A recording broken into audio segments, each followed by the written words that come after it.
পৃথিবীর সবথেকে উন্নত মানের গুজবালি, পাশাপাশি ভয়ানক বেয়াদবও বটে এই সালাউদ্দিন। উনি লন্ডনে থাকেন। তো ওনার মুখ থেকে প্রথমে একটি বিবৃতি শুনে আসি।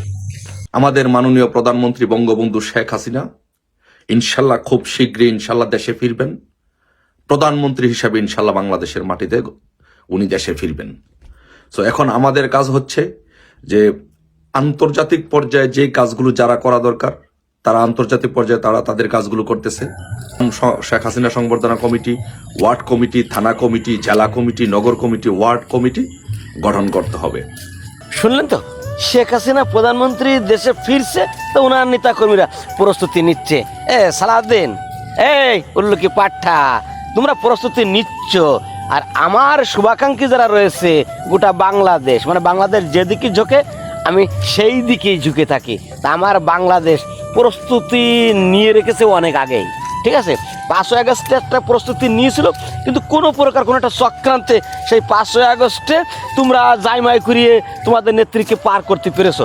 তোমরা বলছি কেন? আর তুমি তো বাংলাদেশে থাকো না, তুমি তো বাংলাদেশে আসোনি। তুমি জন্মের পরে বাংলাদেশের আলো বাতাস সরাসরি উপভোগ করনি, তুমি থাকো লন্ডনে। আর সারা পৃথিবী জানে যে তুমি একটা উল্লুকি পাঠা, গুজুপালি, দাওয়া মিথ্যা কথা তুমি সবসময় বলে আসছো। ওই তোমার আম্মা যখন 5ই আগস্টে চলে যায়, তার আগেও তুমি অনারগোল বিভিন্ন টক শোতে এসে মিথ্যাচার করতে। তা তোমার মতন বেয়াদব, তোমার মতন বদমাইশ পৃথিবীতে আর একটু খুঁজে পাওয়া যায় না। সালাউদ্দিন, তুমি যে লম্বা লম্বা কথা বলো, একটিবারের জন্য কি তুমি বাংলাদেশে আসবে না? একটিবারের জন্য তোমার বাংলাদেশে আসতে ইচ্ছে করে না? অনেক হয়তো বলবেন যে কেন উনি বাংলাদেশে আসলে আমরা কি কিছু করব? না, আমরা কিছুই করব না। বাংলাদেশের জনগণ উনাকে কিছুই বলবে না, কিছুই করবে না, কারণ বাংলাদেশের মানুষ উনার মতন বেয়াদব এবং বাটপার না। এদেশের মানুষ অত্যন্ত বিনয়ী, অত্যন্ত মানবিক।